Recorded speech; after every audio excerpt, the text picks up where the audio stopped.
প্রিয় ক্যাডেট, তোমাদের সবাইকে স্বাগত জানাচ্ছি। বিশ্বব্যাপী করোনা ভাইরাস নামক এক মহামারী চলছে। পৃথিবীর এই ক্রান্তি লগ্নে আশা করি তোমরা স্বাস্থ্যবিধি মেনে ঘরে অবস্থান করছো। করোনার এই দুর্যোগে বাংলাদেশ সহ বিশ্ব ব্যবস্থা স্থবির হয়ে পড়লেও সময় কিন্তু থেমে নেই। সময়ের এই পথ পরিক্রমায় আমরা যেন পিছিয়ে না পড়ি, সেজন্য আমাদের এই অনলাইন ক্লাসের আয়োজন। আজকের বাংলা অনলাইন ক্লাসে তোমাদের সঙ্গে আছি আমি মোহাম্মদ হাসিবুল হাসান, প্রভাষক, বাংলা বিভাগ, বরিশাল ক্যাডেট কলেজ। আজকে আমরা পড়ব দ্বাদশ শ্রেণীর বাংলা দ্বিতীয় পত্রের গুরুত্বপূর্ণ একটি বিষয়, বাক্য রূপান্তর, দ্বিতীয় অংশ। প্রথমেই দেখব এই অধ্যায়ের শিখন ফল, অর্থাৎ এই অধ্যায় পাঠ শেষে তোমরা কি শিখবে। বাক্যের ভাবগত রূপ পরিবর্তন করতে পারবে, উক্তির পরিবর্তনগত রূপান্তর করতে পারবে, ফিরে দেখা প্রথম অংশ।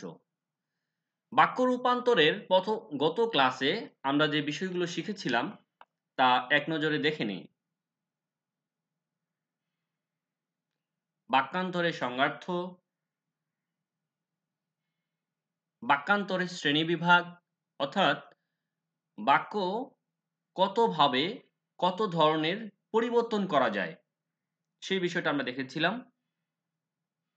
এবং গঠনগত রূপান্তরের কিছু নিয়ম দেখেছি এবং উদাহরণের মাধ্যমে তা প্রয়োগ করার চেষ্টা করেছিলাম। চলো আমরা আজকে যে বিষয়টি নিয়ে আলাপ করব সেটি হচ্ছে ভাবগত রূপান্তর। বাক্যের ভাবগত রূপান্তরের মধ্যে রয়েছে অস্তিবাচক থেকে নেতিবাচক বাক্যে রূপান্তর, নির্দেশাত্মক বাক্য থেকে প্রশ্নবোধক বাক্যে রূপান্তর, নির্দেশাত্মক বাক্য থেকে অনুজ্ঞাবাচক বাক্যে রূপান্তর, নির্দেশাত্মক বাক্য থেকে প্রার্থনাসূচক বাক্যে রূপান্তর, নির্দেশাত্মক বাক্য থেকে বিস্ময়সূচক বাক্যে রূপান্তর এবং নির্দেশাত্মক বাক্য থেকে সংশয়াত্মক বাক্যে রূপান্তর। আমরা ভাবগত রূপান্তরের একটি করে ধরন দেখব এখানে, কিন্তু তোমাদের এই বিপরীত ধরনটিও আসতে পারে। যেমন নেতিবাচক বাক্য থেকে অস্তিবাচক বাক্যে রূপান্তর, প্রশ্নবোধক বাক্য থেকে নির্দেশাত্মক বাক্যে রূপান্তর। এভাবেই প্রতিটি বাক্যে বিপরীতভাবেও আসতে পারে। তোমরা যদি প্রথম ধরনটি ভালো করে শিখতে পারো, তাহলেই এর বিপরীত রূপটি খুব সহজেই নির্ণয় করতে পারবে।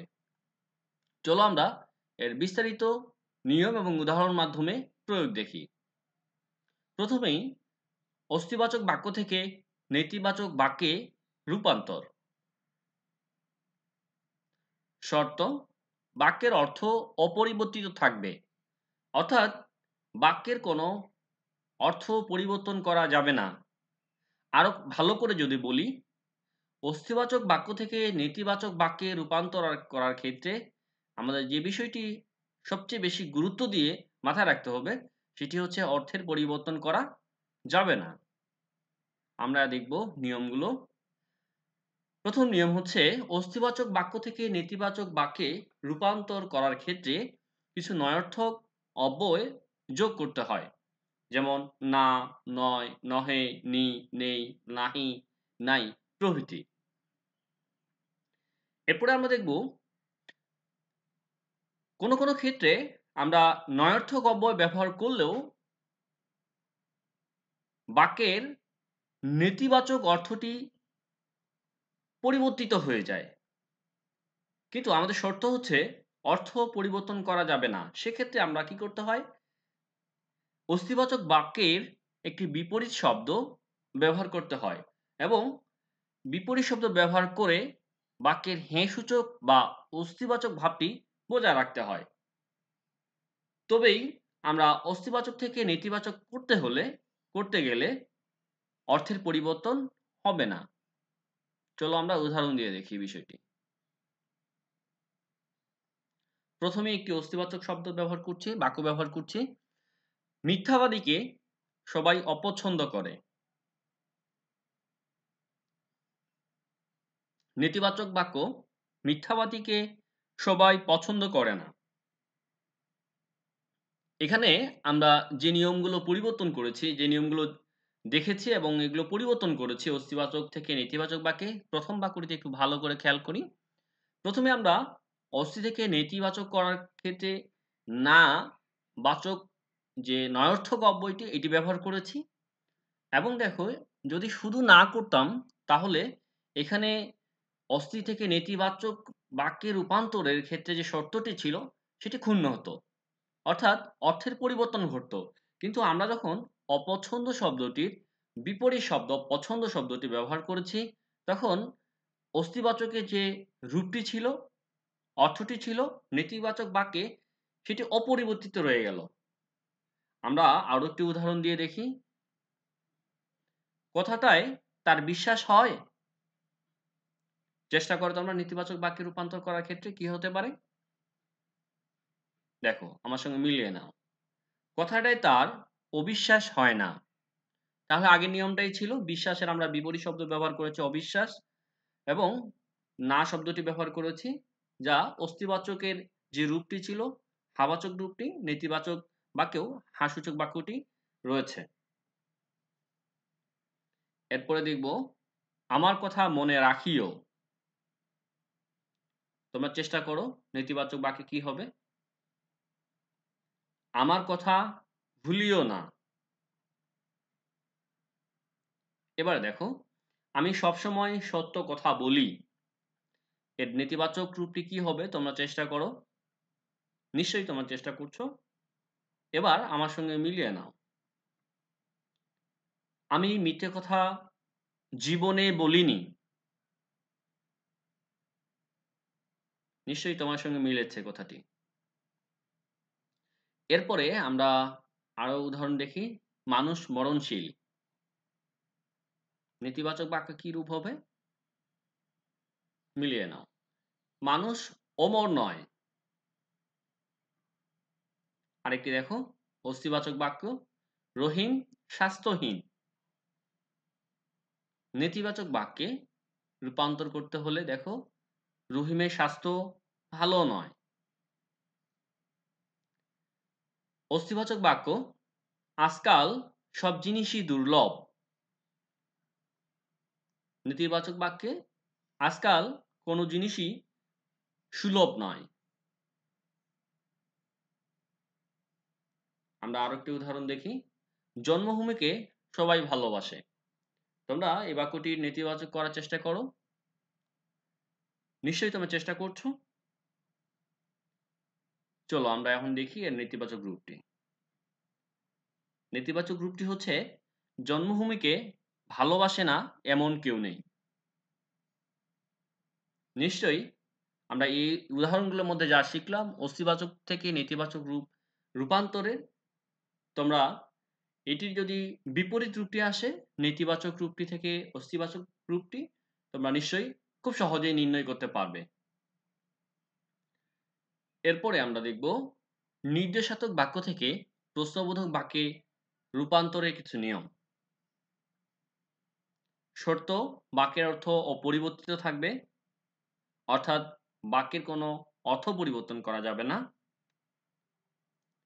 নির্দেশাত্মক বাক্য হ্যাঁবাচক হলে প্রশ্নবোধক বাক্য হবে নাবাচক। নির্দেশাত্মক বাক্য নাবাচক হলে প্রশ্নবোধক বাক্য হবে হ্যাঁবাচক। প্রথমটির ক্ষেত্রে নয়ার্থক অব্যয় যোগ করতে হবে, দ্বিতীয়টির ক্ষেত্রে নয়ার্থক অব্যয় বর্জন করতে হবে। খুব সহজ একটি বিষয়, নিশ্চয়ই তোমরা ধরতে পেরেছ। হ্যাঁবাচক হলে নাবাচক হবে প্রশ্নবোধক বাক্যে এবং নাবাচক হলে প্রশ্নবোধক বাক্যটি হবে হ্যাঁবাচক। এক্ষেত্রে দুইটি বিষয় মাথায় রাখতে হবে। প্রথমটির ক্ষেত্রে নয়ার্থক অব্যয় যোগ করতে হবে এবং দ্বিতীয়টির ক্ষেত্রে নয়ার্থক অব্যয় বর্জন করতে হবে। এরপরে দেখো রূপান্তরিত বাক্যে প্রয়োজন মতো কে, কি, কোথায় ইত্যাদি প্রশ্নবাচক অব্যয় এবং বাক্যের শেষে প্রশ্ন চিহ্ন বসাতে হবে। এখানে দুটি বিষয় খুব ভালো করে মনে রাখতে হবে। একটি হচ্ছে বাক্যের শেষে প্রশ্ন চিহ্ন বসাতে হবে। তোমরা নির্দেশাত্মক বাক্য থেকে প্রশ্নবোধক বাক্য রূপান্তরে সবকিছু ঠিকঠাক করেছ। অর্থের বাক্যের অর্থ পরিবর্তিত রবে। এখানে কোনো সমস্যা হবে না। ঠিকঠাক করেছ। কিন্তু তোমরা বাক্যের শেষে প্রশ্নবোধক চিহ্নটি না বসাওনি। সেক্ষেত্রে তোমাদের এখানে নম্বর কাটা যাবে। নির্দেশাত্মক বাক্য থেকে প্রশ্নবোধক বাক্যের রূপান্তরটি সঠিক হবে না। সেক্ষেত্রে তোমাদের একটা বিষয় আমি খুব ভালো করে জোর দিয়ে বলছি, তোমাদের বাক্যের শেষে অবশ্যই প্রশ্নবোধক চিহ্নটি অবশ্যই বসাতে হবে। চলো আমরা উদাহরণ দিয়ে দেখি। দেশপ্রেমিককে সবাই ভালোবাসে। দেখো, দেশপ্রেমিককে কে না ভালোবাসে? অবশ্যই আমরা এখানে প্রশ্নবোধক বাক্য করেছি, কে দিয়ে রূপান্তর করেছি এবং দেখো সবার শেষে ভালোবাসার শেষে প্রশ্নবোধক চিহ্নটি বসিয়েছি। এটা খুবই গুরুত্বপূর্ণ। এরপর দেখো, টাকায় সবই হয়। চেষ্টা করো প্রশ্নবোধক বাক্য রূপান্তর করবার ক্ষেত্রে কি হবে। প্রশ্নবোধক বাক্য হচ্ছে টাকায় কি না হয়। নির্দেশাত্মক বাক্য ছাত্র জীবনে অধ্যয়নই তপস্যা। কি হবে এখানে? প্রশ্নবোধক বাক্য মিলিয়ে নাও। ছাত্র জীবন অধ্যয়নই কি তপস্যা নয়? আরেকটি বাক্য দেখি। নির্দেশাত্মক বাক্য জননী জন্মভূমি স্বর্গের চেয়ে প্রিয়। এটি একটি গুরুত্বপূর্ণ নির্দেশাত্মক বাক্য। এটি অনেকবার পরীক্ষায় এসেছে। তোমরা প্রশ্নবোধক বাক্যে রূপান্তর করার চেষ্টা করো। নিশ্চয়ই তোমরা চেষ্টা করছো। এবার আমার সঙ্গে মিলিয়ে নাও। জননী জন্মভূমি কি স্বর্গের চেয়েও প্রিয় নয়? নিশ্চয়ই তোমাদের সঙ্গে মিলেছে। এবার আমরা আরেকটি বাক্য দেখব। সময় নষ্ট করা ঠিক নয়।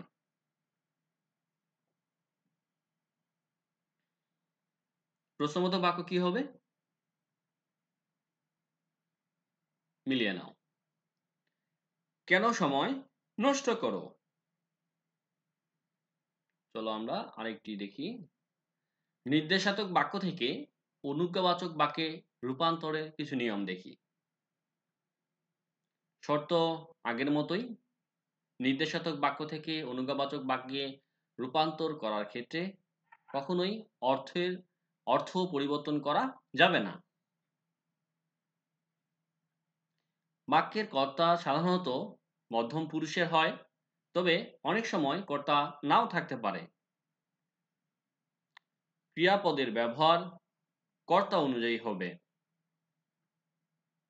নির্দেশাত্মক বাক্যের ক্রিয়াকে অনুজ্ঞাবাচক ক্রিয়ায় পরিণত করতে হবে। এখানে শেষ বিষয়টি একটু মনে রাখো ভালো করে। ক্রিয়ার যে পরিবর্তনটি এটি খুব জরুরি।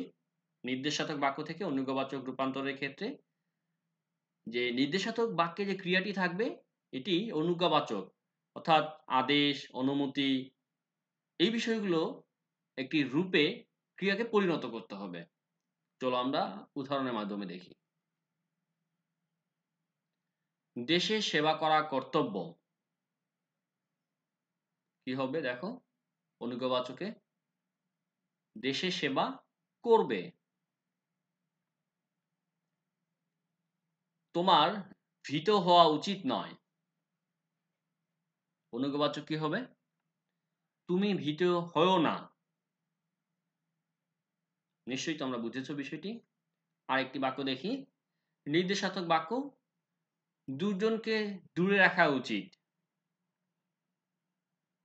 এবারে দেখো অনুজ্ঞাবাচক রূপটি দুজনকে দূরে রাখো। আর ভয় নেই। আরেকটি রূপ দেখি আমরা অনুজ্ঞাবাচক রূপ আর ভয় করো না। গুরুজনদের মান্য করা উচিত। এটি অনুজ্ঞাবাচক কি রূপ হবে? তোমরা চেষ্টা করো। নিশ্চয়ই চেষ্টা করছো এবং আমার সঙ্গে মিলিয়ে নাও। গুরুজনদের মান্য করবে। আমরা সব ক্ষেত্রেই এখানে সবচেয়ে বেশি জোর দিয়েছি যে ক্রিয়ার রূপটিকে পরিবর্তন করার ক্ষেত্রে।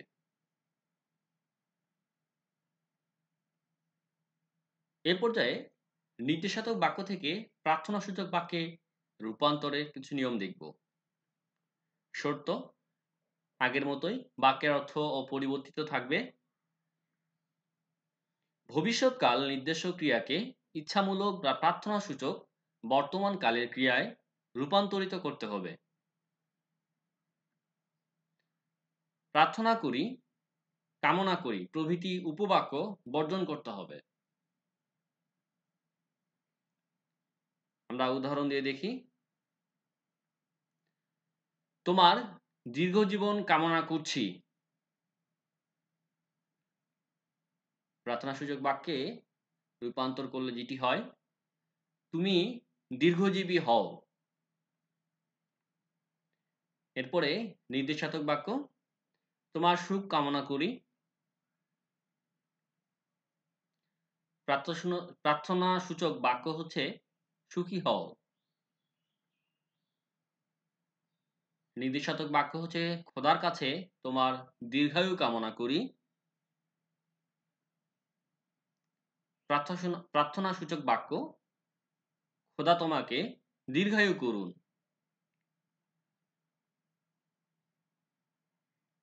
নির্দেশাত্মক বাক্য, সকলের কল্যাণ কামনা করছি। তোমরা মিলিয়ে নাও। প্রার্থনাসূচক বাক্য রূপান্তর, সকলের কল্যাণ হোক। এবারে দেখব নির্দেশাত্মক বাক্য থেকে বিস্ময়সূচক বাক্যে রূপান্তর, কিছু নিয়ম। শর্ত বাক্যের অর্থ অপরিবর্তিত থাকবে, অর্থাৎ নির্দেশাত্মক বাক্যকে আমরা বিস্ময়সূচক বাক্যে রূপান্তর করব, তবে অর্থের কোনো পরিবর্তন ঘটাবো না। এক্ষেত্রে যে রূপগুলো পরিবর্তন করতে হবে, বিশেষণ পদের আগে কি, কত ইত্যাদি বিশেষণীয় বিশেষণ পদ বসে। বাক্যের প্রয়োজনে বিস্ময়সূচক শব্দ যেমন আহ, বাহ, হুররে, উহ প্রভৃতি বিস্ময়সূচক শব্দ ব্যবহার করতে হবে এবং বাক্যের শেষে বিস্ময়বোধক চিহ্ন বসবে। এক্ষেত্রে তোমাদের আগের কথাটা স্মরণ করিয়ে দেই। প্রশ্নবোধক বাক্যে আমরা যখন দেখেছিলাম যে প্রশ্নবোধক চিহ্নটি দেওয়া খুবই গুরুত্বপূর্ণ, এক্ষেত্রেও বিস্ময়সূচক বাক্য যখন আমরা নির্দেশাত্মক বাক্য থেকে রূপান্তর করে বিস্ময়সূচক বাক্য লিখব, সেক্ষেত্রে অবশ্যই আমরা বিস্ময়সূচক চিহ্নটি ব্যবহার করব। যদি আমরা না ব্যবহার করে থাকি তাহলে আমাদের নম্বর কাটা যাবে। চলো আমরা তাহলে উদাহরণের মাধ্যমে বিষয়টি দেখি। আচ্ছা, আরেকটি জিনিস বলে রাখা দরকার, সেটি হচ্ছে বাক্যের প্রয়োজনে পদগুলোর স্থান রদবদল করা।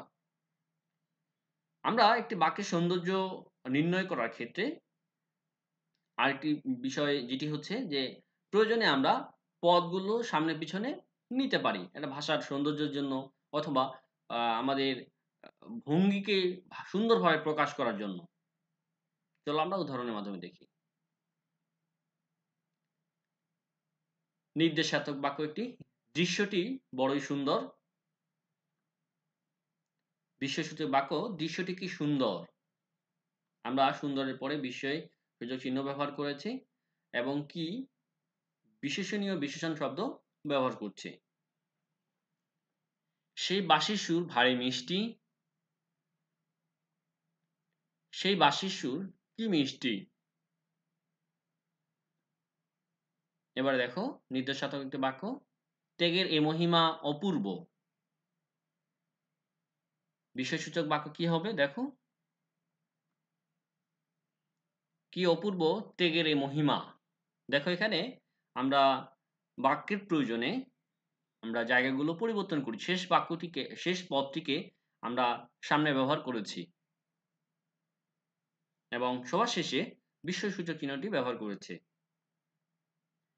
এরপরে নির্দেশাত্মক বাক্য একটি, শীতে দরিদ্র মানুষের খুব কষ্ট হয়। বিস্ময়সূচক বাক্য, শীতে দরিদ্র মানুষের কি কষ্ট। দৃশ্যটি খুব চমৎকার। এটির কি হবে বিস্ময়সূচক বাক্য? মিলিয়ে নাও আমার সাথে। আহা! কি চমৎকার দৃশ্য। দেখো এখানে বিস্ময়সূচক শব্দ যেটি আহা ব্যবহার করেছি। এই বিস্ময়সূচক শব্দটি ব্যবহার করার কারণেই, পদটি ব্যবহার করার কারণেই আমরা এরপরে যে বিস্ময়সূচক চিহ্নটি রয়েছে সেটি ব্যবহার করেছি। এবারে নির্দেশাত্মক বাক্য থেকে সংশয়াত্মক বাক্যে রূপান্তরের কিছু নিয়ম দেখি। শর্ত: বাক্যের অর্থ অপরিবর্তিত থাকবে। সন্দেহদ্যোতক শব্দ যেমন বোধহয়, হয়তো, মনে হয়, বুঝি, সম্ভবত প্রভৃতি শব্দ ব্যবহার করতে হবে। তাহলে আমরা নির্দেশাত্মক বাক্য থেকে সংশয়াত্মক বাক্যে রূপান্তর করার ক্ষেত্রে এই সন্দেহদ্যোতক যে শব্দগুলো রয়েছে এগুলো ব্যবহার করব।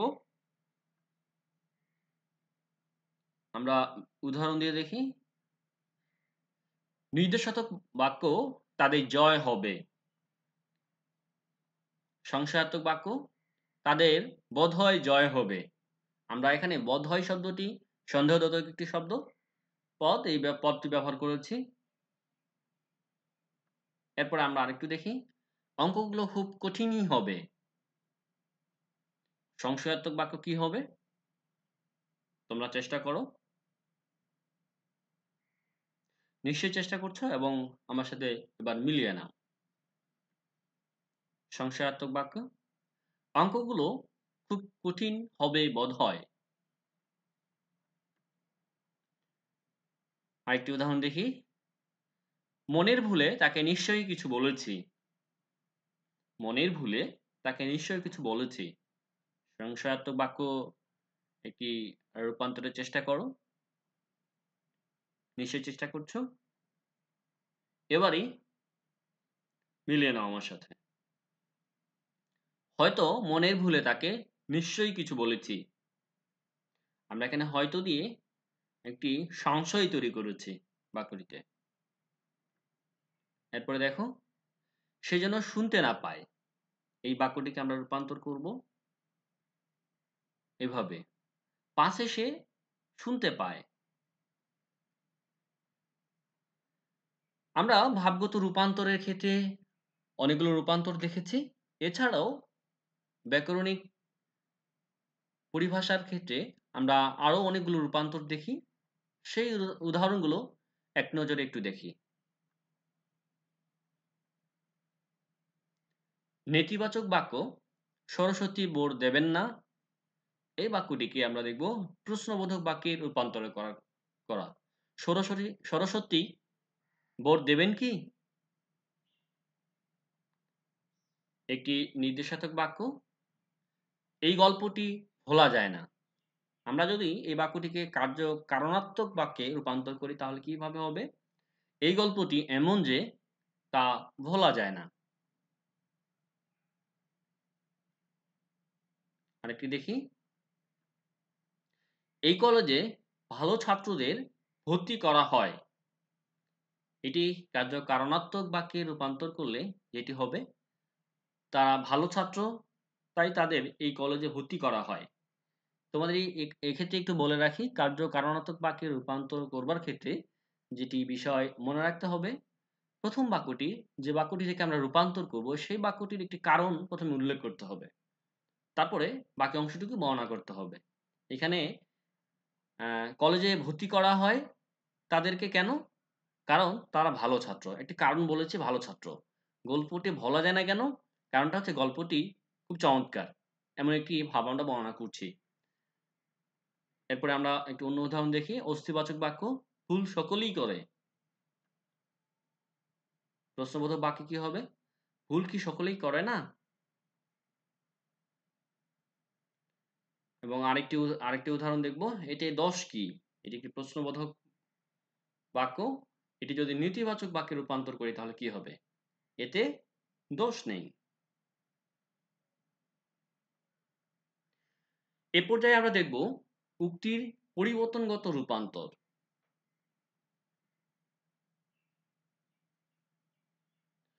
উক্তি শব্দের অর্থ কথন বা উল্লেখ, অর্থাৎ কোনো কিছু বলার নামই উক্তি। উক্তি দুই প্রকার। প্রত্যক্ষ উক্তি, যে বাক্যে বক্তার বক্তব্যকে অপরিবর্তিতভাবে উপস্থাপন করা হয় তাকে প্রত্যক্ষ উক্তি বলে। এবং আরেকটি প্রকার হচ্ছে পরোক্ষ উক্তি, যে বাক্যে বক্তার বক্তব্য অন্যের জবানিতে রূপান্তরিতভাবে প্রকাশিত হয় তাকে পরোক্ষ উক্তি বলে। আমরা এই প্রত্যক্ষ উক্তি থেকে পরোক্ষ উক্তির কিছু পরিবর্তনে কিছু উদাহরণ দেখি।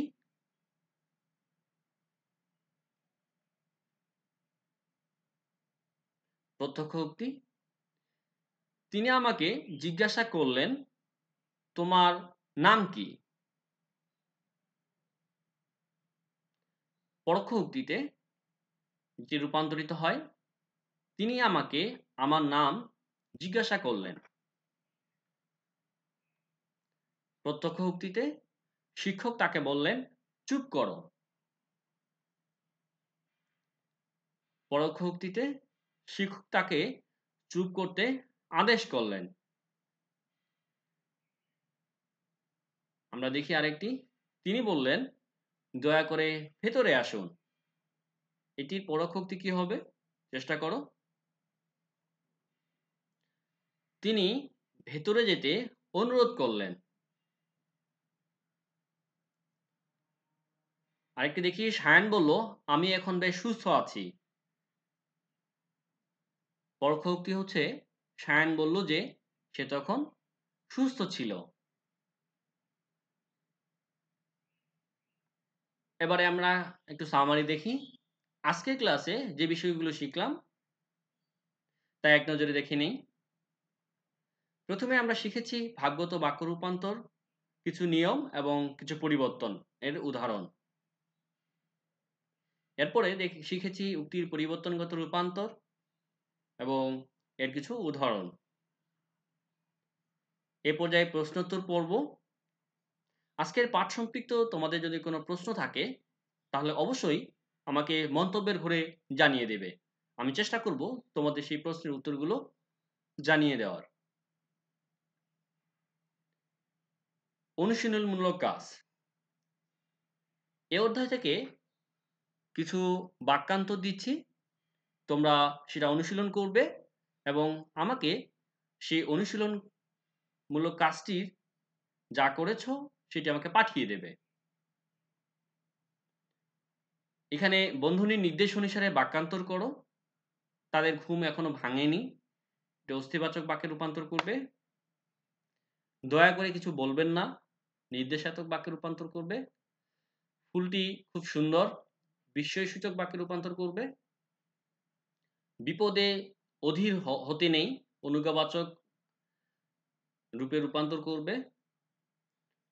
ভুল সবার হয়, প্রশ্নবোধক বাক্যে রূপান্তর করবে।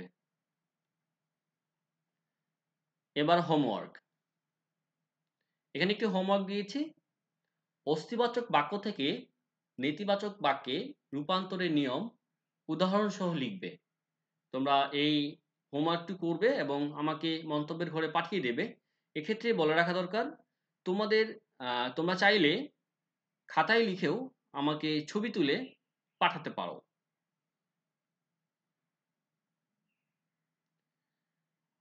বাক্য রূপান্তর সম্পৃক্ত তোমাদের যদি আরো বিস্তারিত জানার আগ্রহ থাকে তাহলে আমি কিছু এখানে সহায়ক গ্রন্থের নাম বলছি, তোমরা সেই বইগুলো সংগ্রহ করে পড়বে এবং বিস্তারিত জানবে। প্রথমে ভাষা শিক্ষা, ডক্টর হায়াত মাহমুদ। উচ্চতর বাংলা ব্যাকরণ ও রচনা শৈলী, ডক্টর গিয়াস শামীম ও ডক্টর নাজমুল হক। উচ্চতর বাংলা ব্যাকরণ ও রচনা শৈলী, অধ্যাপক নিরঞ্জন অধিকারী। এই তিনটি বই খুবই চমৎকার। তোমরা চাইলে এই যে কোনো একটি বই সংগ্রহ করে বাক্য রূপান্তর সম্পর্কে বিস্তারিত দেখতে পারো। তাহলে আজকের পাঠ সম্পৃক্ত আলোচনা এখানেই শেষ করছি। আগামী ক্লাসে পড়ব সমাস। তোমরা এ বিষয়ে আগাম প্রস্তুতি নিয়ে রাখবে যেন আমরা খুব সহজেই পূর্বাশ্রম বিষয়টি বুঝি।